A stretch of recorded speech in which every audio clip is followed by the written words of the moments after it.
توبة نصوحا عسى ربكم أن يكفر عنكم سيئاتكم ويدخلكم جنات تجري من تحتها الأنهار يوم لا يخزي الله النبي والذين آمنوا معه نورهم يسعى بين أيديهم وبأيمانهم يقولون ربنا أتمم لنا نورنا واغفر لنا إنك على كل شيء قدير. وقال عز وجل كما ورد في سورة النور وتوبوا إلى الله جميعا أيها المؤمنون لعلكم تفلحون. وقال جل وعلا كما ورد في سورة الزمر قل يا عبادي الذين أسرفوا على أنفسهم لا تقنطوا من رحمة الله إن الله يغفر الذنوب جميعا صدق الله العظيم. رب اشرح لي صدري ويسر لي امري واحلل عقدة من لساني يفقهوا قولي. اللهم ربنا الهمنا رشدنا واعذنا من شرور انفسنا. اللهم ارنا الحق حقا وارزقنا اتباعه وارنا الباطل باطلا وارزقنا اجتنابه. اللهم وفقنا ان نتوب اليك توبة نصوحا آمین یا رب العالمین. آپ میں سے بہت سے حضرات کے علم میں ہوگا اخباری اطلاع کی بنیاد پر کہ میری آج کی گفتگو کا موضوع ہے توبہ کی عظمت اور اس کی تاثیر. اس کا پس منظر یہ ہے کہ پچھلے کئی مہینوں سے میری تقریر جو ہے وہ جو اس وقت عالمگیر حالات ہیں اور جو امت کو خطرات درپیش ہیں اور اس کے ضمن میں جو پیشین گوئیاں احادیث نبویہ میں موجود ہیں، جو میں کم سے کم یوں سمجھیے کہ 25 برس سے بیان کرتا آ رہا ہوں، لیکن اب وہ چشم سر کے سامنے آ رہی ہیں. پہلے وہ صرف یہ کہ انسان کو علمی اعتبار سے معلوم تھی، اب وہ صورتحال آنکھوں کے سامنے ہے. تو اس پر چونکہ گفتگو ہوتی رہی، لیکن ہر مرتبہ گفتگو کا اختتام اس پر ہوا کہ اس کا علاج کیا ہے، بچنے کا راستہ کون سا ہے. تو عام طور پر ایک لفظ پر توبہ، البتہ اس میں انفرادی توبہ، اجتماعی توبہ. انفرادی توبہ سے انسان اپنے گناہوں کی سزا سے بچ جاتا ہے. آخرت میں اللہ تعالیٰ اسے اپنے عفو و درگزر کا، اپنی رحمت کا، اپنے فضل کا مستحق قرار دے دیتا ہے.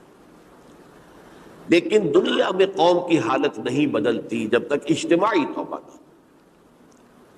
اس اجتماعی توبہ کے ضمن میں مختصراً تو میں نے کچھ باتیں عرض کی ہیں، لیکن پھر بھی چونکہ ہر مرتبہ گفتگو کے اختتام پر یہ بات آتی تھی اور وقت ختم ہو رہا ہوتا تھا، لہذا اس کے بارے میں تفصیل سے گفتگو نہیں ہو سکتی.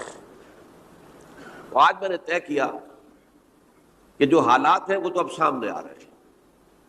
جو سلسلہ شروع ہو گیا ہے عراق میں، جس کے بارے میں شیرون صاحب یہ کہہ چکے ہیں کہ عنقریب عراق پر ہمارا قبضہ ہوگا، یعنی امریکہ کا نہیں، اسرائیل کا قبضہ ہوگا.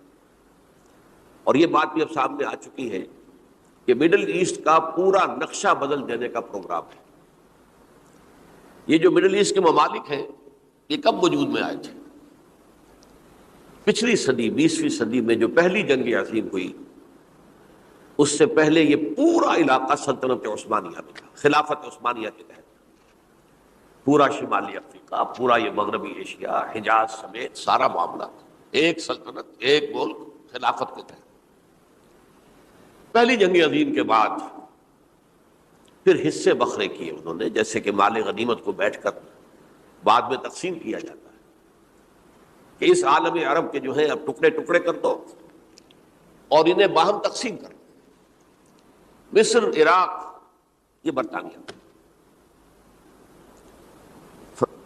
شام، الجزائر یہ فرانس، لیبیا اطالوی، آگے ہسپانوی ہوگا. یہ سارے ٹکڑے جو ہوئے تھے اور ملک بنے تھے، یہ تو اس وقت کی بندر بانٹ تھی.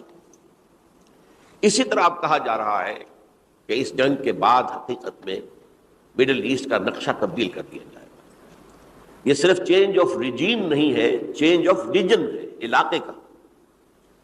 اور اس کو ہم اپنی اصطلاح میں جب کہیں گے تو گویا کہ ایک عظیم تر اسرائیل کے قیام کا منصوبہ ہے جس پر عمل کا آغاز ہو گیا. ورنہ اس جنگ کی کوئی وجہ سمجھ میں نہیں آتی، کوئی جرم ثابت نہیں ہوا صدام کا. پہلی خلیج کی جنگ میں تو اس کا جرم ثابت تھا، اس نے کویت پر حملہ کیا تھا. اس وقت تو کوئی جرم سرے سے ہے ہی نہیں.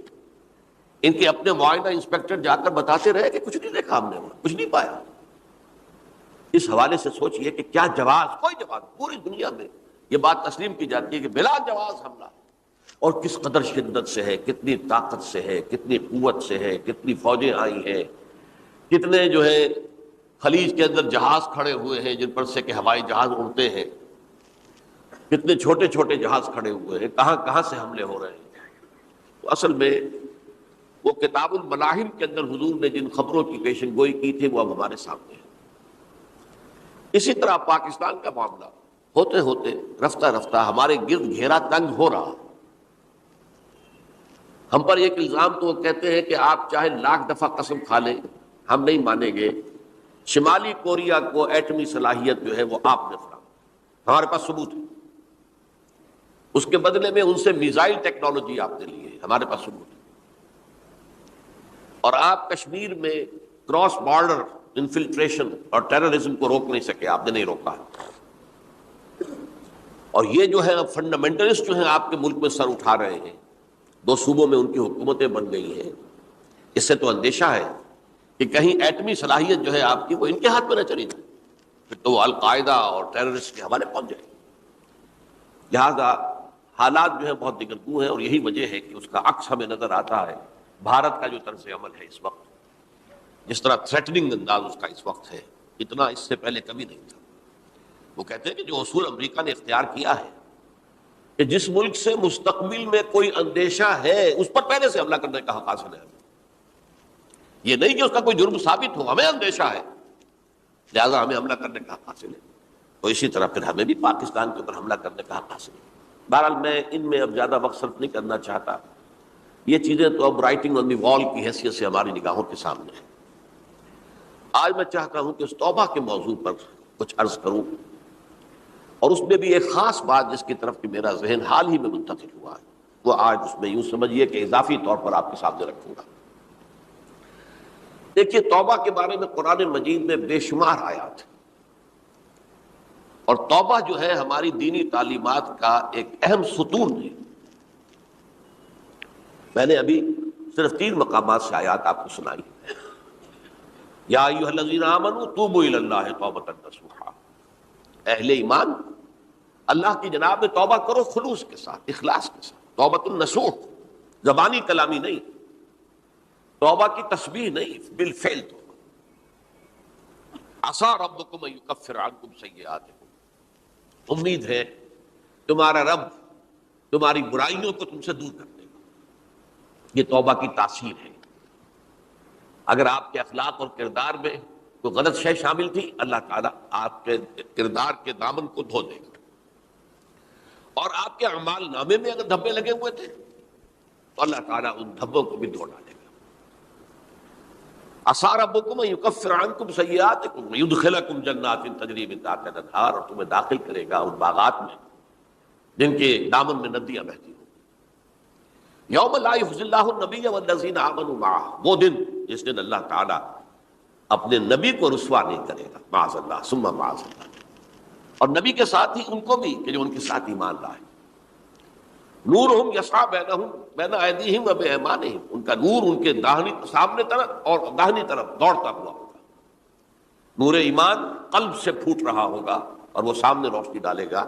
اور نور اعمال صالحہ داہنے ہاتھ کی طرف سے چونکہ عمل کرتے ہیں نیک ہم، تو وہاں سے نور ظاہر ہوگا جو دنیا میں اعمال کی شکل میں کمایا گیا.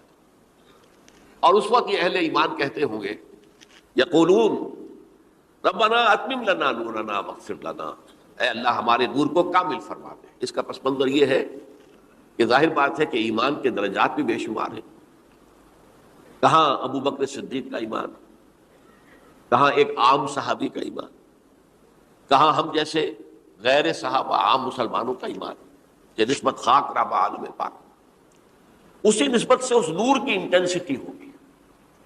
حضور نے فرمایا کچھ لوگوں کا نور تو اتنا ہوگا کہ وہ مدینے سے صنعاء تک اس کی روشنی پہنچ رہی ہو، یمن کے دارالحکومت تک، اور کچھ لوگوں کا نور اتنا ہوگا کہ صرف ان کے قدموں کے آگے روشنی ہو جائے گی، جیسے ٹارچ ہوتی ہے آپ کے آگے۔ ظاہر بات ہے کہ اگر آپ کو رات کے وقت جنگل سے گزرنا ہو اور پگڈنڈی ہو کوئی اور اندھیری شب ہو، تو آپ کے لیے وہ ٹارچ بھی کس قدر بڑی غنیمت ہے کہ آدمی دیکھ لیتا ہے کہ سامنے سانپ ہے، کیا ہے، گڑھا ہے، کھائی ہے، کیا ہے۔ تو اس روز وہ جن کو وہ ٹارچ نصیب ہو گئی وہ بھی بہت خوش قسمت، بہت خوش قسمت، بہت خوش قسمت ہوں گے۔ لیکن ان کا کیا کہنا جن کا نور مدینے سے صنعاء تک پہنچ رہا، تو جن کے نور کی یہ انٹینسٹی کم ہوگی وہ اللہ سے دعا کرتے ہوں گے ربنا اتمم لنا نورنا، پروردگار ہمارے نور کو بھی کامل کر دے۔ تو نے اپنے ان بندوں پر کتنا فضل کیا ہے، کتنا بڑا نور ان کو عطا کیا۔ اتمم لنا نورنا، ہمارا نور بھی اس کا اتمام فرما دے، تکمیل کر دے، واغفر لنا۔ اور یہ کیسے ہوگا؟ ایسے ہوگا کہ ہمارے گناہوں کی پردہ پوشی کر دے۔ گناہوں کی پردہ پوشی ہوگی تو پھر اس نور کی انٹینسٹی میں اضافہ ہو جائے۔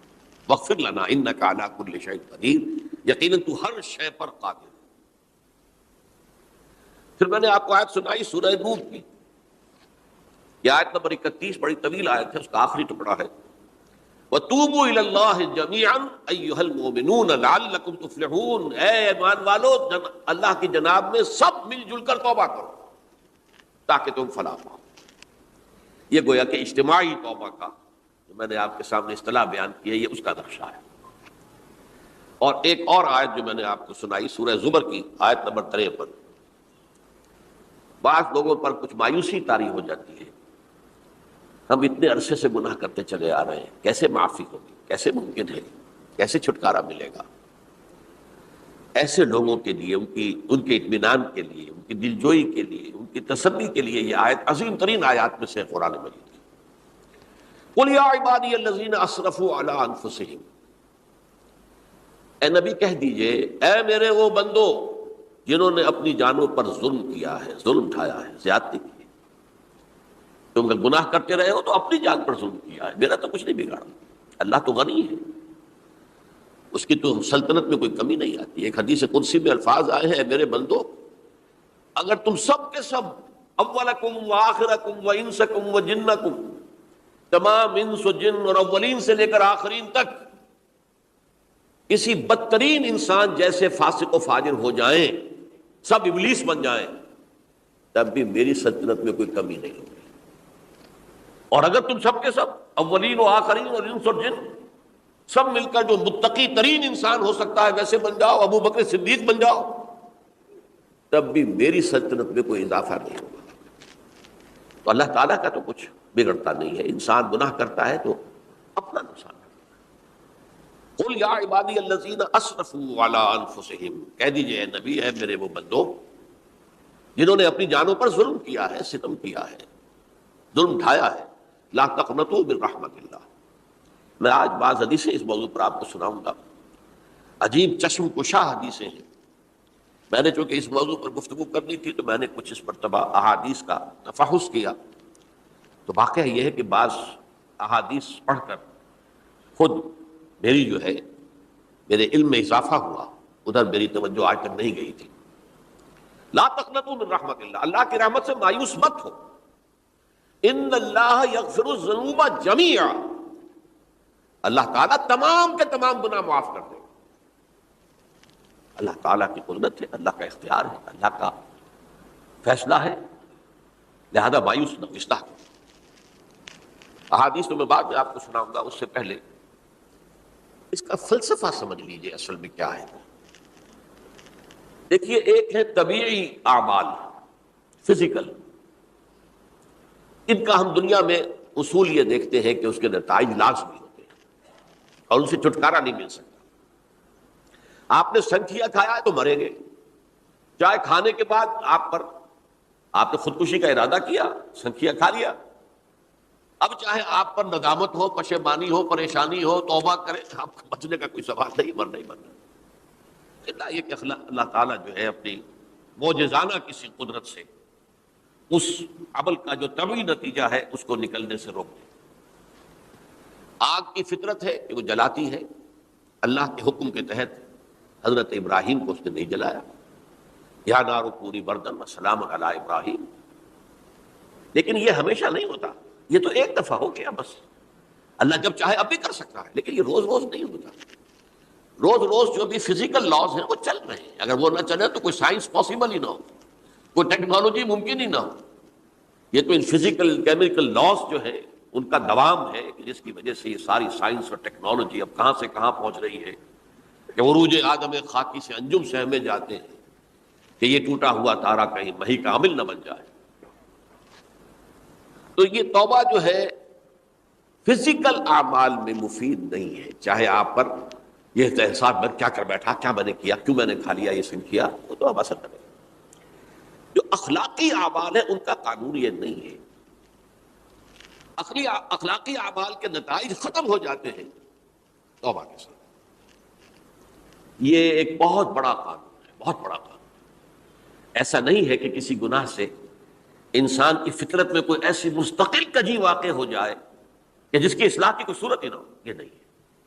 بڑے سے بڑے گناہ، بڑے سے بڑے گناہ توبہ کرو، خلوص سے دل سے کرو.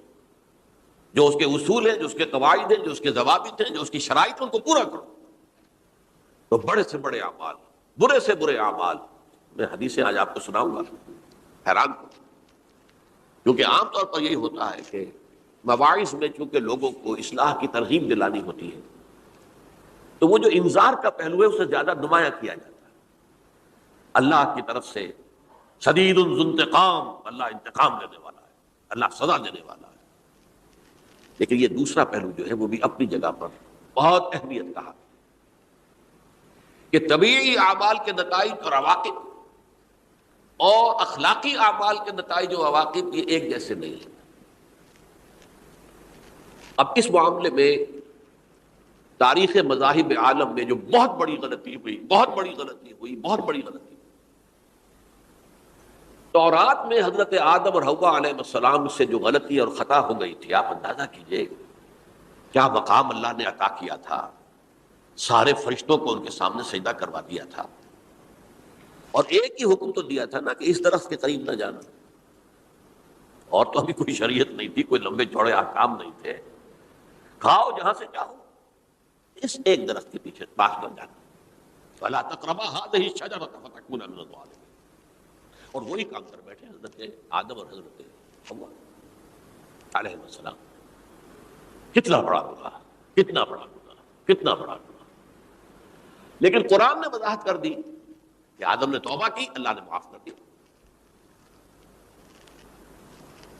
اللہ تعالیٰ سے کلمات سیکھے، ندامت دل میں پیدا ہو گئی حضرت آدم کو، لیکن الفاظ نہیں تھے.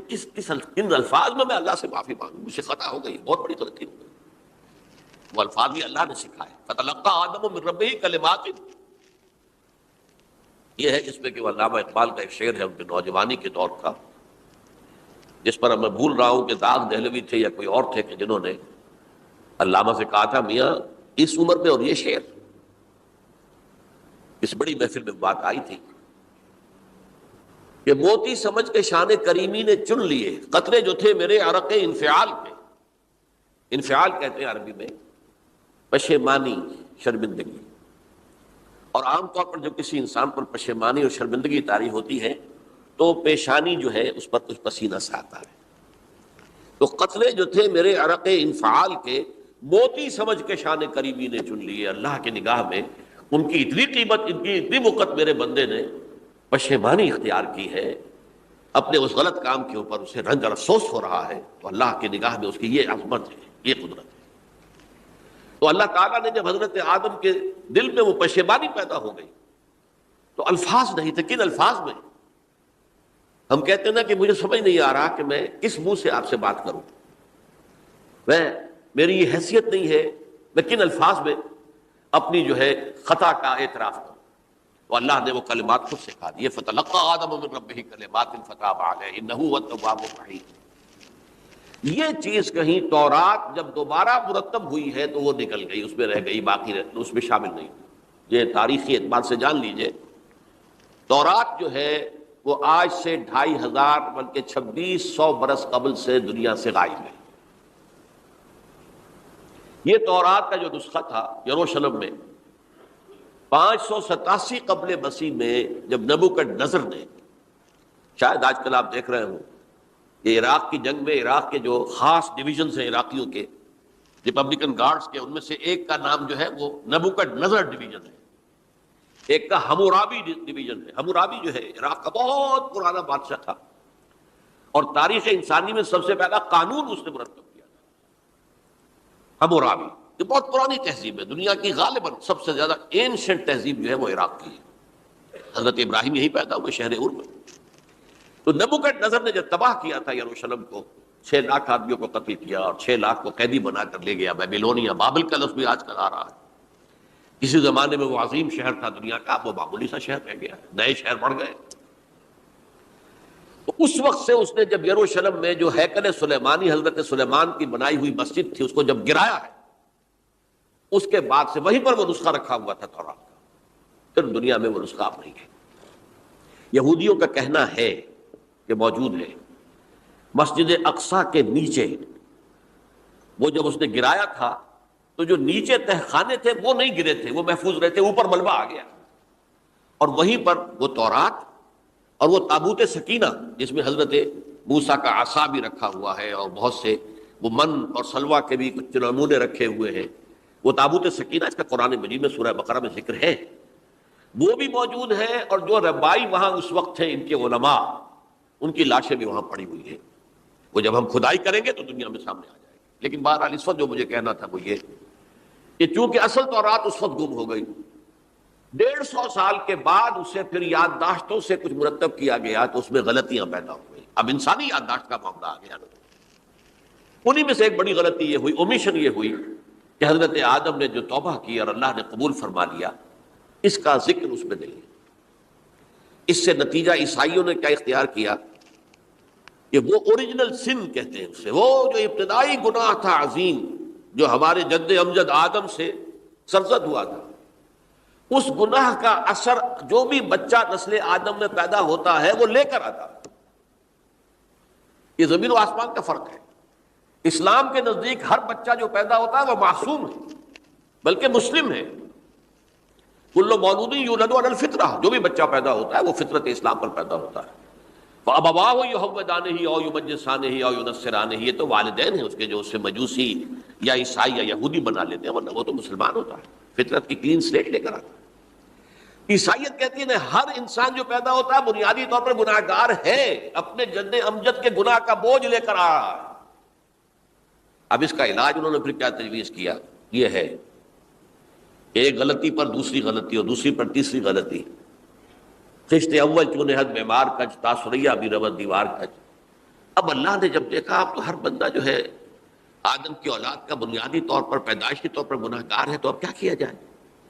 تو اللہ نے اپنا اکلوتا بیٹا، صلبی بیٹا مسیح یسوع اسے زمین پر بھیجا۔ یہ الفاظ میرے ہیں کہ اسے قربانی کا بکرا بنا کر اور ان سب کی طرف سے قبول کر لیا، گناہ گاروں کی طرف سے، کہ ان کے گناہ کا کفارہ ہو جائے گا جو عیسیٰ کو مانے۔ یہ عقیدہ ہے عیسائیت کا۔ جڑ کیا ہے کہ گناہ ہو گیا تو گناہ کا اثر تو رہے گا۔ قرآن یہ کہتا نہیں، اللہ دھو دیتا ہے، تمہاری سیرت و کردار کے اوپر بھی جو داغ ہیں دھل جائیں گے، اور تمہارے نامہ اعمال میں جو دھبے ہیں وہ بھی دھل جائیں گے۔ توبہ کرو، توبوا الی اللہ توبۃ نصوحا، کرو وہ توبہ کے جو بالکل خلوص دل کے ساتھ ہو۔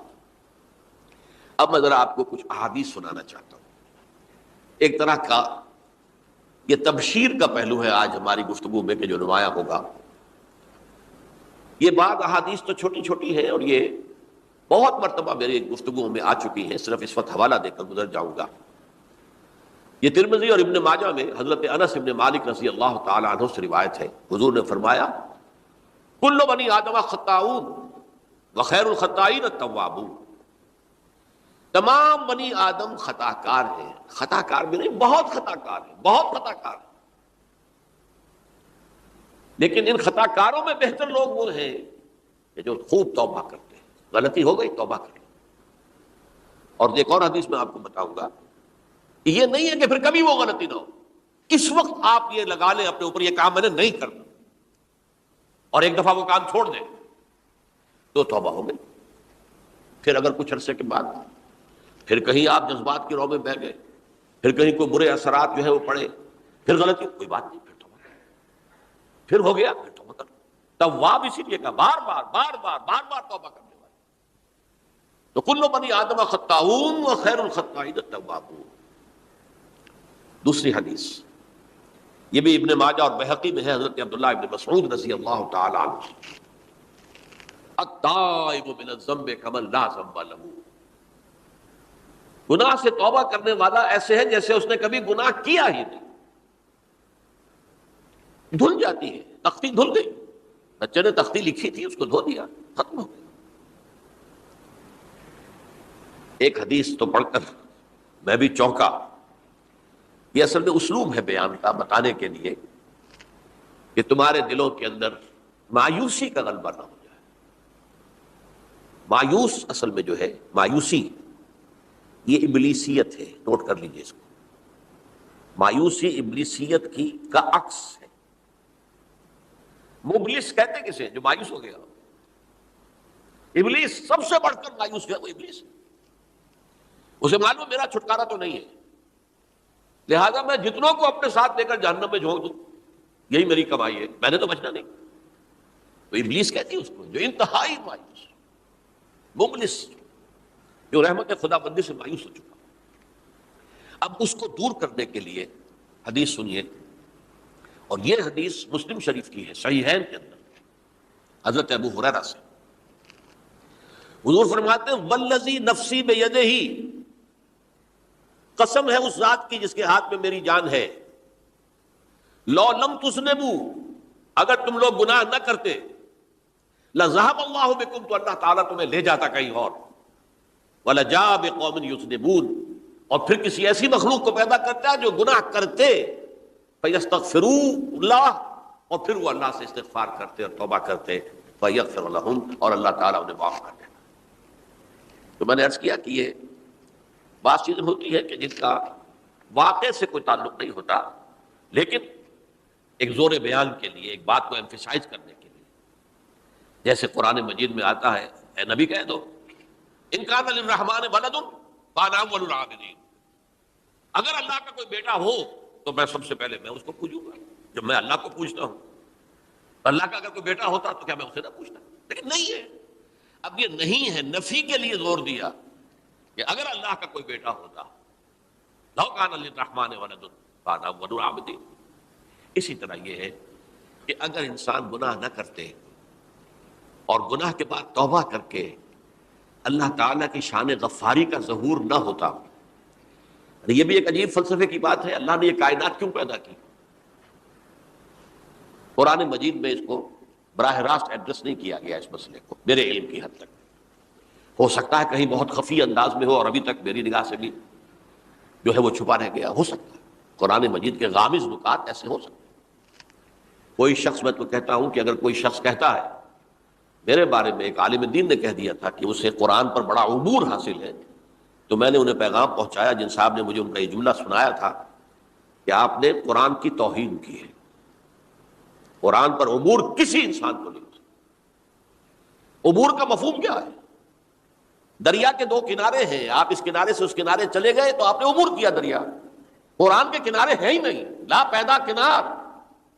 لہذا یہ کہہ دینا کسی کے بارے میں کہ قرآن مجید, اب انہوں نے تو ایک طرح سے میری تعریف کی تھی, میرے ایک ساتھی سے جملہ کہا تھا, ان کے وہ عزیز تھے, تو گویا کہ وہ جو میری تنظیم میں تھے ان کو خوش کرنے کے لیے کہہ دیا ہو, یا جو بھی ہو, ان کے دلی جذبات ہو سکتا ہے کہ میں نے کہا انہیں یہ میرا پیغام پہنچا دیجیے, آپ نے قرآن کی توہین کی.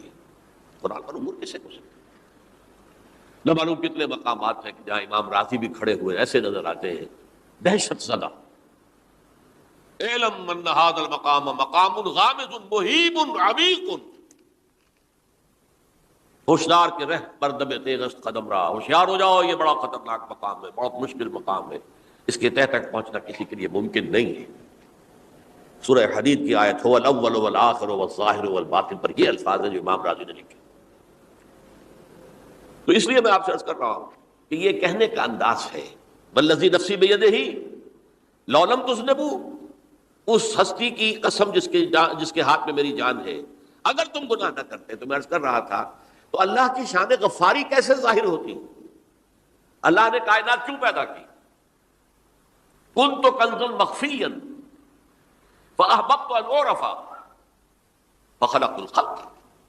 محدثین کرام اگرچہ اس حدیث کی سند کو پختہ نہیں مانتے، لیکن اکثر مفسرین نے اس کو تسلیم کیا ہے۔ علامہ آلوسی نے تسلیم کیا کہ میں ایک چھپے ہوئے خزانے کے مانند تھا۔ اب خزانہ کہیں پڑا ہے، اس کا کیا حاصل کیا ہے؟ وہ تو کہیں کھلے، کسی کے پاس جائے، کوئی اسے فائدہ اٹھائے تب تو کوئی فائدہ ہوا نہیں۔ تو کن تو کنزا مخفیا، میرے اندر طاقت تھی، قوت تھی، خلاقی تھی، میری شان ساری میرے اندر ہی اندر تھی نا۔ کن تو کنزا مخفیا فاحببت ان اعرف، تو میں نے یہ چاہا کہ مجھے پہچانا جائے۔ فخلقت الخلق، تو میں نے خلق کی تخلیق کی ہے، اب مجھے پہچانو اس کائنات کے ذریعے سے، یہ میری تخلیق ہے، آؤ دیکھو۔ ایک مصور اپنی تصویروں کی نمائش لگا، دیکھو میرے شاہکار، آؤ دیکھو، یہ میرے فن کے کمال کے نمونے، آؤ دیکھو۔ تو یہ ہے سب، دیکھو زمین آسمان، ان فی خلق السماوات والارض واختلاف اللیل والنہار والفلک التی تجری فی البحر بما ینفع الناس وما انزل اللہ من السماء من ماء فاحیا به الارض من بعد موتها، یہ ساری آیات ہیں، غور کرو۔ اور اسی لیے انسان کو پیدا کیا جس میں یہ فیکلٹی آف اپریسیشن، اللہ کے حسن و جمال و کمال کو پہچاننے کی صلاحیت ہے۔ ورنہ ظاہر بات ہے کہ یہ جمادات کیا پہچانیں گے اللہ کو، پہاڑ کیا پہچانے گا اللہ کو؟ اللہ کو پہچاننے کی صلاحیت انسان میں ہے۔ تو یہ چونکہ ایک فلسفہ ہے باقاعدہ کہ اللہ نے تعالیٰ، اسی سے میں کہہ رہا ہوں اگر گناہ نہ ہوتا اور پھر توبہ نہ ہوتی اور میں اس کو معاف نہ کرتا تو میری شان غفاری کا ظہور کیسے ہوتا؟ میری شان ہے نا، غفار بھی ہوں، ستار بھی ہوں، اس کا ظہور کیسے ہوتا؟ تو والذی نفسی بیدہ لو لم تذنبوا لذهب اللہ بکم ولجاء بقوم یذنبون فیستغفر اللہ فیغفر لهم۔ اگر تم لوگ گناہ نہ کرتے تو اللہ تمہیں ختم کر کے کوئی اور ایسی مخلوق پیدا کرتا کہ جو گناہ کرے اور پھر وہ توبہ کرے اور اللہ اسے معاف۔ اسی سے ملتی جلتی ایک حدیث ہے، یہ امام احمد اور امام بہقی لائے ہیں، اور اس کے راوی حضرت علی ہے رضی اللہ تعالی عنہ۔ ان اللہ یحب العبد المؤمن المفتن التواب، اللہ تعالیٰ کو بہت محبت ہے، یحب۔ اب دیکھیے ایک طرف وہ آیات ذہن میں لائیے، اللہ تعالیٰ کن سے محبت کرتا ہے؟ واللہ یحب المحسنین،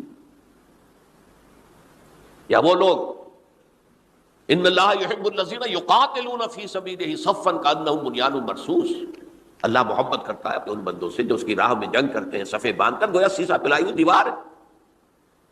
یہ ہے مثبت کام، نیک کام، محسنین، اللہ کی راہ میں قتال کرنے والے۔ یہاں اس کے برعکس کہا جا رہا ہے ان اللہ یحب، اللہ تعالیٰ محبت کرتا ہے اپنے اس بندے سے، العبد المؤمن، جو مومن ہو۔ اس کی ایک اور بڑی پیاری حدیث آئے گی، المفتن التواب، جو بہت فتنوں میں مبتلا ہو جاتا ہو اور پھر بہت توبہ کرتا ہو، مفتن التواب، لیکن ساتھ ہی پلٹتا ہو، رجوع کرتا ہو، پھر اللہ کے حضور میں حاضر ہوتا ہو، پھر معافی مانگتا ہو۔ اللہ تعالیٰ کو اپنا ایسا بندہ بہت پسند ہے۔ اب میں کچھ اور حدیثیں آپ کو سنا رہا ہوں۔ توبہ کا دروازہ دو اعتبارات سے کہا گیا ہے کہ ایک وقت آنے پر بند ہو جاتا ہے۔ ایک حدیث کے تو الفاظ میں نوٹ کر کے نہیں لایا ہوں کہ اللہ تعالیٰ نے توبہ کا ایک دروازہ اتنا چوڑا کھلا رکھا ہوا ہے کہ جس کو عبور کرنا جو ہے وہ سال ہا سال میں ممکن ہو، اور یہ بند نہیں ہوتا جب تک کہ سورج مغرب سے طلوع نہ ہو جائے۔ یہ قیامت کی جو آخری، قریب قیامت کی جو آخری نشانیاں ہیں ان میں سے وہی حدیث میں آپ کو سنا رہا ہوں، عن ابی ہریرہ رضی اللہ تعالی عنہ، اور یہ مسلم شریف کی روایت ہے، من تاب قبل ان تطلع الشمس من مغربها تاب اللہ علیہ، سورج کے مغرب سے طلوع ہونے سے قبل تک جو لوگ توبہ کریں گے اللہ تعالیٰ ان کی توبہ قبول کر لے گا۔ البتہ جب وہ قیامت کی وہ نشانی ظاہر ہو جائے کہ سورج مغرب سے طلوع ہو رہا ہے، اب دروازہ توبہ کا بند ہے۔ اب اس کے بعد اگر توبہ کوئی کرتا ہے تو اللہ تعالیٰ اس کی توبہ کو قبول نہیں کرے گا۔ یہ تو اجتماعی سطح پر ہوئی، انفرادی سطح پر. عن عبداللہ ابن عمر رضی اللہ تعالی عنہما عن النبی صلی اللہ علیہ وسلم قال ان اللہ عز وجل یقبل توبۃ العبد ما لم یغرغر.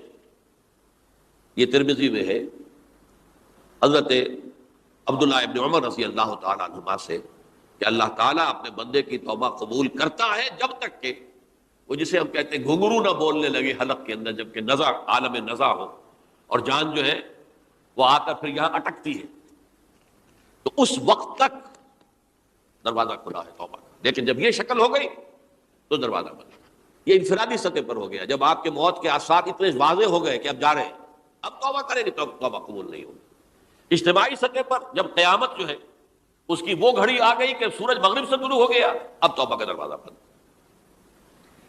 ایک اور حدیث ہے جو میں نے بہت مرتبہ اس کا ترجمہ تو آپ کو بہت دفعہ سنایا ہے، آج میں چاہتا ہوں اس کو پورے متن کے ساتھ آپ کے سامنے رکھوں. یہ حضرت انس بن مالک رضی اللہ تعالیٰ عنہ سے مروی روایت ہے جو حضور کے خادم خاص تھے، اور یہ متفق علیہ بھی ہے، یعنی بخاری میں بھی ہے، مسلم میں بھی ہے، لیکن تھوڑا سا فرق ہے الفاظ کا. تو جو مسلم شریف کی روایت ہے اس کے الفاظ کیا ہے؟ للہ اشد فرحا بتوبۃ عبدہ حین یتوب الیہ. جان لو اللہ تعالیٰ کو زیادہ خوشی ہوتی ہے اپنے کسی گناہ گار بندے کی توبہ سے جبکہ وہ توبہ کرتا ہے. کس سے زیادہ ہوتی ہے؟ اب اس کی ایک تمثیل بھی. من احدکم، ایک ایسے شخص سے بھی زیادہ بڑھ کر خوشی ہوتی ہے کان علی راحلتہ بارض الفلات، کہ جو بہت ہی دور دراز کے اور سنسان علاقے میں سفر کر رہا تھا. فانتحرفت منہ، اس کی سواری جو ہے گم ہو گئی. وعلیہا طعامہ وشرابہ، اسی پر اس کا کھانا بھی تھا اور پانی بھی تھا. اونٹنی پر سفر کر رہا تھا، اسی پر ہوتا ہے راحلہ جو ہے راستے کا سامان. اچانک کہیں بیٹھا ہے تھوڑی دیر کے لیے سستانے کے لیے، کہیں اونگ آ گئی اور اونٹنی صاحب غائب ہو گئی. اب آنکھ کھلی اور اس نے دیکھا.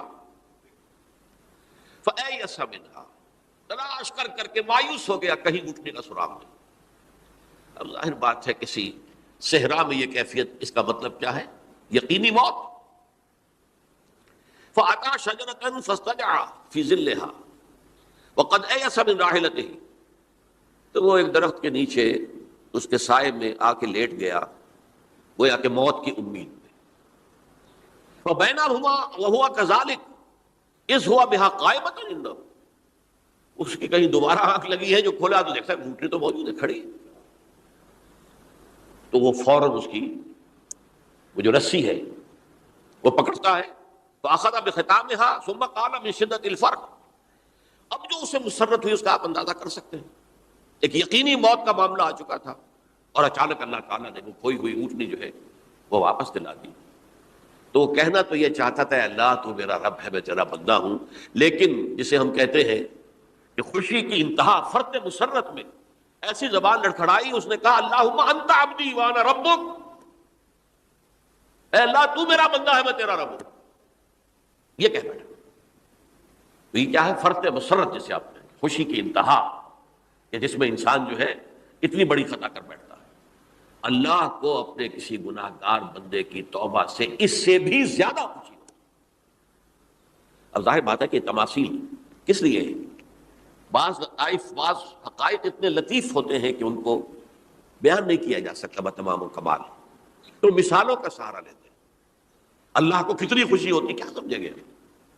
لہذا یہ مثال تو سمجھ میں آ گئی نا کہ ایک لقودق صحرا میں انسان سفر کر رہا تھا، ایک ہی اونٹنی ہے، اسی پر اس کا پانی ہے، اسی پر اس کا کھانا ہے، اور کہیں ٹھہرا ہے تھوڑی دیر کے لیے اور اونٹنی غائب ہو گئی.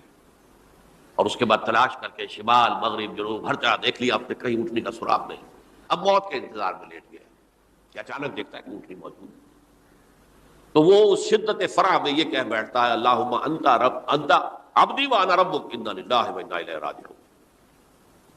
اب دیکھیے ایک حدیث وہ آ رہی ہے، اور اس کو یوں سمجھیے، اللہ تعالیٰ نے جو انسان پیدا کیے ہیں ان کے مزاج مختلف ہیں. ان میں کچھ لوگ ہوتے ہیں جو قوی ہوتے ہیں ارادے کے، جو فیصلہ کر لیا ڈٹ گئے. کچھ لوگوں میں وہ قوت ارادی اتنی مضبوط نہیں ہوتی، وہ ادھر ادھر سوچتے رہتے ہیں۔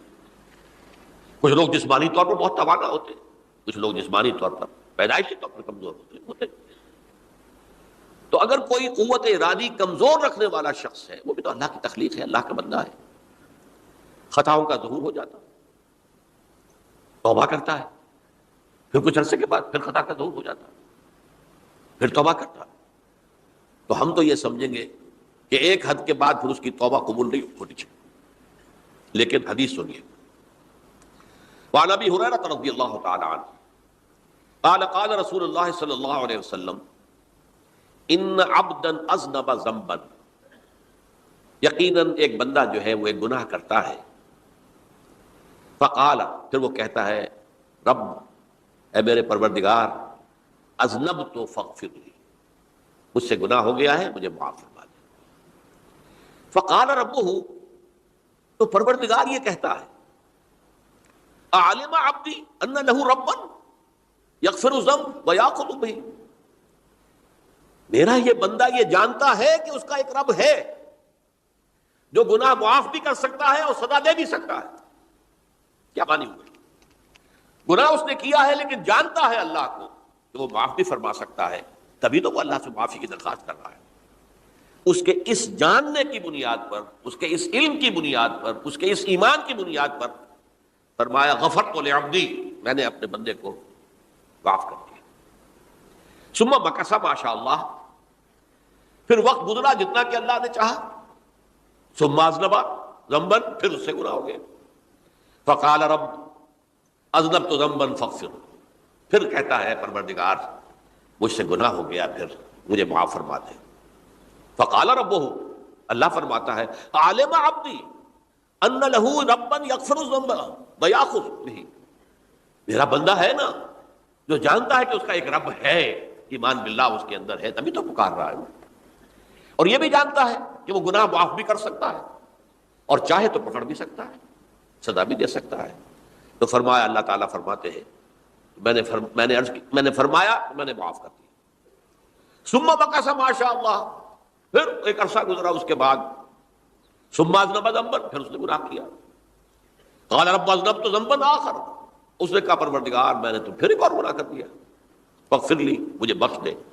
فقال اعلم عبدی ان لہ ربا یغفر الذنب ویأخذ بہ، میرا بندہ جانتا ہے نا کہ اس کا ایک رب ہے جسے وہ پکار رہا ہے، اور وہ جانتا ہے کہ اسے اختیار حاصل ہے کہ چاہے تو بخش دے اور چاہے تو پکڑ دے۔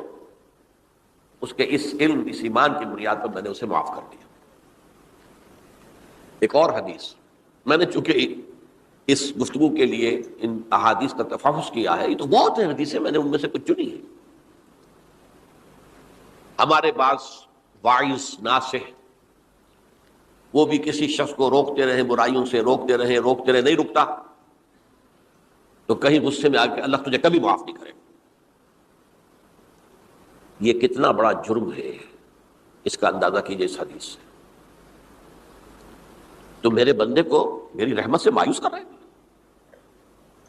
کتنا بڑا جرم ہے، اس کا اندازہ کیجئے۔ یہ مسلم شریف کی روایت ہے، عن جندب، حضرت جندب رضی اللہ تعالی عنہ سے، ان رسول اللہ صلی اللہ علیہ وسلم حدث، کہ اللہ کے رسول صلی اللہ علیہ وسلم نے ایک واقعہ بیان کیا، ان رجلا قال، ایک شخص نے یہ کہا، واللہ لا یغفر اللہ لفلان، کہ خدا کی قسم اللہ تعالیٰ فلاں شخص کو کبھی معاف نہیں کرے گا۔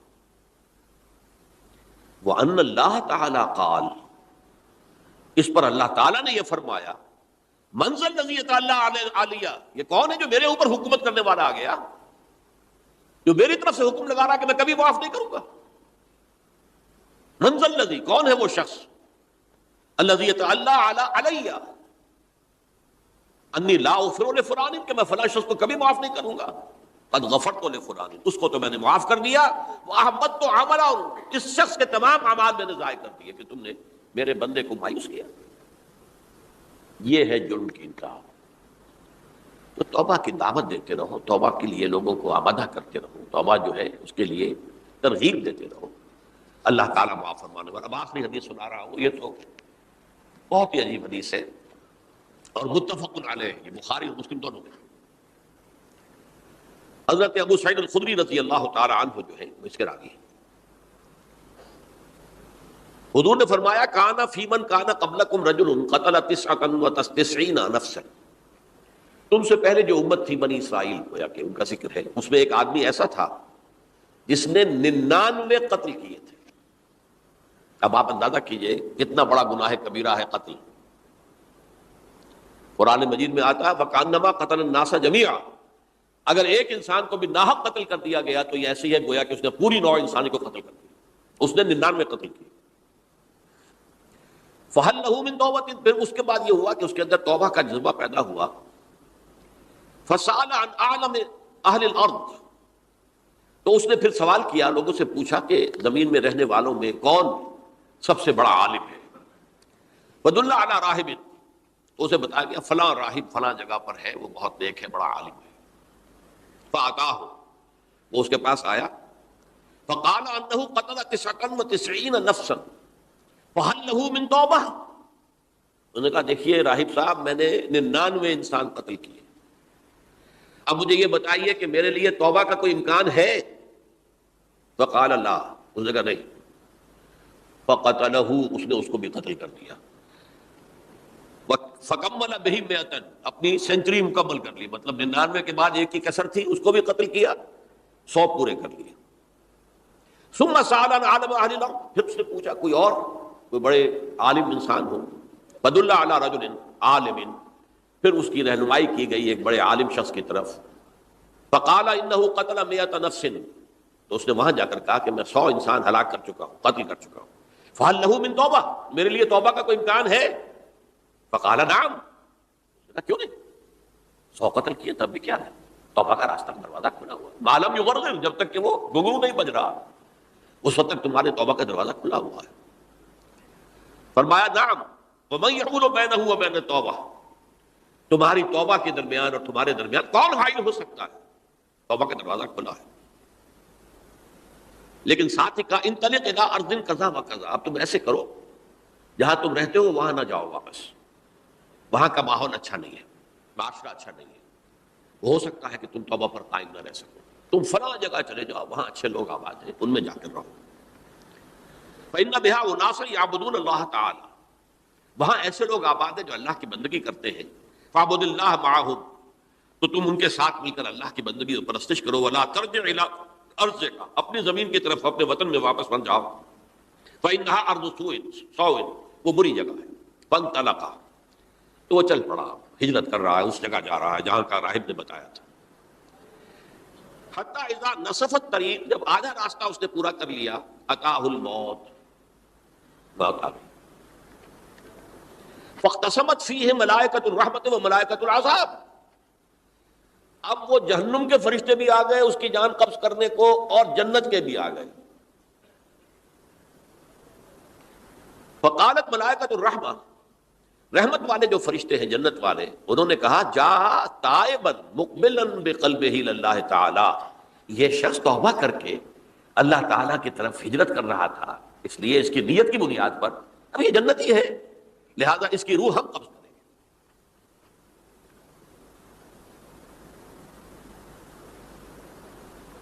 وقالت الملائکۃ العذاب، اور وہ جو عذاب والے فرشتے ہیں وہ کہیں گے انہ لم یعمل خیرا قط، تو نے توبہ کے بعد کوئی نیک عمل تو کیا ہی نہیں، تو کس بنیاد پر اس کو تم جنت میں لے جاؤ گے، اس کو تو دوزخ میں جانا چاہیے۔ فاتاہ ملک فی صورت آدمی، تو ان کے پاس اللہ نے ایک اور فرشتے کو بھیج دیا آدمی انسانی شکل کے اندر۔ فجعلوہ بینہم، ان فرشتوں نے کہا بھائی ہمارا فیصلہ کرا دو، اس کی روح ہم لینا چاہتے ہیں یا ہم لینا چاہتے ہیں، انہیں حکم بنا دیا۔ فقال قیسوا ما بین الارضین فإلی ایتہما کان اقرب، کہ تم فاصلہ ناپ لو جہاں سے وہ چلا ہے اور جہاں جا رہا تھا، اور یہاں اس کی موت ہو رہی ہے، تو کون سا فاصلہ زیادہ ہے؟ جب ناپا گیا، بلکہ ایک حدیث میں آتا ہے کہ اس پر اللہ نے زمین کو جو ہے حکم دے دیا، ایک طرف والی زمین تو سکڑ جا، دوسری والی جو ہے تو پھیل جا، تاکہ وہ جو جدھر جو جا رہا تھا وہ زیادہ قریب ہو جائے بنسبت اس کے کہ جہاں سے وہ چلا تھا۔ تو اس فیصلے پر پھر جو فرشتے تھے جو کہ رحمت کے فرشتے تھے وہ اس بندے کو لے گئے جنت کے اندر۔ یہ ہے توبہ کی عظمت اور اس کی تاثیر۔ اب آئیے اجتماعی توبہ کا طریقہ کار جو میں نے بہرحال بیان کیا ہے۔ پہلے افراد توبہ کریں اور صحیح توبہ کریں۔ صحیح توبہ کیا ہے؟ ہماری زندگیوں میں کوئی حرام شے ہے فوراً نکال باہر، ہماری معاشرت میں اور اس معاشرے میں رہتے ہوئے جو قانون ہے جس کے ہم پابند ہیں۔ ہم کسی زانی کو رجم نہیں کر سکتے، ناممکن ہے، یہ تو قانون ہی بنے گا تب ہوگا۔ ہم کسی چور کا ہاتھ نہیں کاٹ سکتے، تو قانون بنے گا تو ہوگا۔ تو ہم جن چیزوں پر عمل نہیں کر سکتے قانوناً، ان کے علاوہ باقی پوری شریعت جس پر عمل کیا جا سکتا اس پر عمل پیرا ہوگا۔ سود میں بند نہیں کر سکتا، بینکوں کو میں آگ نہیں لگا سکتا، اور بینکوں کو آگ لگا دیں گے تب بھی سود تو ختم نہیں ہوگا، لیکن یہ تو کر سکتا ہوں نا کہ براہ راست سود میں ملوث نہ ہوں، سود پر قرضہ لے کر اپنا کاروبار نہ چمکاؤں، نہ بڑھاؤں، سود پر قرضہ لے کر اپنے مکان نہ اونچا کروں، یہ تو کر سکتا ہوں۔ تو کم سے کم جو ڈائریکٹ کسی نے قانون نہیں بنایا کہ لازم ہے آپ پر کہ آپ سودی قرضہ لیں اور اپنی بلڈنگ عالی شان بنا لیں، کسی نے نہیں کیا۔ یہ اگر کر رہے ہیں تو آپ مجرم ہیں۔ آپ کے معاشرے میں کوئی قانون نہیں بنا کہ پردہ ختم، برقع حرام، مثل یہ ترکی میں تو کر دیا گیا تھا برقع حرام، وہاں تو سر کو اوپر جو ہے ڈھانپنا جو ہے، سکارف لینا بھی ممنوع ہے، یہاں تو نہیں ہے۔ پھر یہاں جنہوں نے چھوڑا ہے مجرم خود ہے۔ یہاں تو اللہ کا شکر ہے کوئی ایسا مصطفیٰ کمال پیدا آج تک نہیں ہوا ہے کہ جس نے ان چیزوں کا حکم دیا۔ ہاں ترغیب ہے، ذرائع ابلاغ کے ذریعے سے، فحاشی ہے، اریانی ہے، لیکن چوز آپ خود کرتے ہیں، فیصلے کا اختیار آپ کا اپنا ہے۔ تو جن چیزوں کے اندر بھی گناہ سے بچنے کا امکان ہے اس کو عملاً ترک کیا جائے، اور نمبر 2 عزم مصمم کر لیا جائے کہ اللہ اب بقیہ زندگی جتنی بھی ہے اس میں اپنی توانائیاں، اپنی قوتیں، اپنی صلاحیتیں صرف کروں گا تیرے دین کی تبلیغ اور تیرے دین کے قائم کرنے کی جدوجہد، عزم مصمم۔ یہ لوگ اگر 14 کروڑ میں 14 لاکھ بھی ہو جائیں، بہرحال 2-4 کی توبہ کرنے سے ملک کی قسمت نہیں بدلتی۔